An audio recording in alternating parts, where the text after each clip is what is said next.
La traite des blanches, ça vous dit quelque chose? Nous sommes en mai 1969 à Orléans. Une rumeur se propage, des jeunes femmes disparaîtraient dans les cabines d'essayage de plusieurs magasins de vêtements. Elles y seraient droguées, exfiltrées par des souterrains et vendues à l'étranger pour y être prostituées. Détail important, ces boutiques sont toutes tenues par des commerçants juifs. La psychose va loin. Dans cette ville de 95 000 habitants, au pic de la panique, plusieurs centaines de personnes s'attroupent le soir pour menacer les gérants de ces boutiques. La police doit intervenir pour empêcher des lynchages.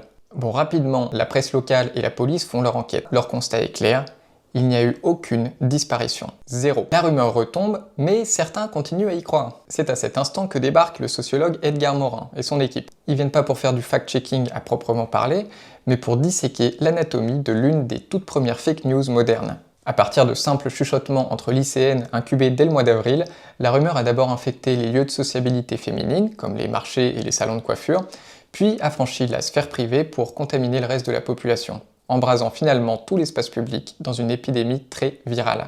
En fait, Morin estime que la rumeur se nourrit des angoisses de l'époque. En 1969, l'émancipation des femmes s'accélère depuis quelques années. La cabine d'essayage matérialise, pour lui, l'angoisse des parents. Bon d'ailleurs, là-dessus, il s'égare un peu dans des interprétations psychanalytiques. C'est un endroit un peu fabuleux, c'est un endroit où on se met nu, on se dévait, on se regarde dans une glace, on est enfermé comme dans un WC, mais pas vraiment, il n'y a qu'un rideau qui sépare, il y a beaucoup de fantasmes érotiques, n'est-ce pas, qui peuvent naître du salon d'essayage. Donc ça fait quelque chose d'assez troublant. Mais pour lui, pour que la psychose prenne vraiment, il faut un bouc émissaire. L'antisémitisme latent a alors agi comme un accélérateur, transformant le choc des mœurs en un complot criminel. Petite pause avant d'aborder la mécanique de cette affaire. Si vous appréciez ce format, au fait, on cherche ensemble des arguments, des munitions pour nos débats du quotidien sur des sujets d'actu, prenez une seconde pour vous abonner. On reprend. Ce que Morin décrit, c'est l'anatomie de la rumeur une fois lancée. Il a cartographié l'ingénierie de nos campagnes de désinformation modernes, en identifiant 3 caractéristiques qui rendent le simple fact-checking et le débunkage très difficiles. 1. L'immunisation. Si les autorités démentent la rumeur, le complotiste n'y voit pas une preuve de son erreur, mais finalement la preuve que les autorités font partie du complot. C'est un système hermétique. 2. La mutation. Face à l'absence totale de plaintes à Orléans, la rumeur ne s'est pas éteinte. Elle s'est adaptée en affirmant que les victimes venaient pas d'Orléans, mais d'une autre ville. 3e mécanisme, la dormance. Le virus ne meurt jamais vraiment. La matrice de la rumeur se met en veille dans notre mémoire collective et refait surface par cycle. D'ailleurs, c'était pas la première fois qu'elle apparaissait.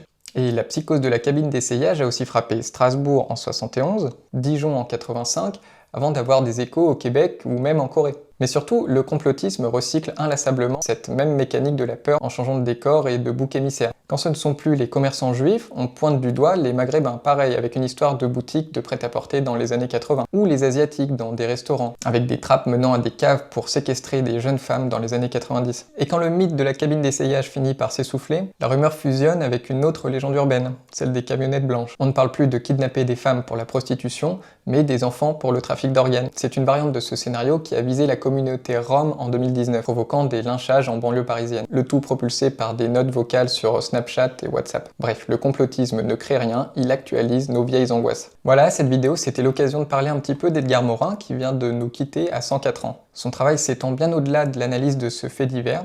Morin, c'est l'inventeur de la pensée complexe. J'ai pas étudié le truc en détail, mais de ce que j'ai compris, ça veut dire se méfier des causes uniques et des explications simplistes.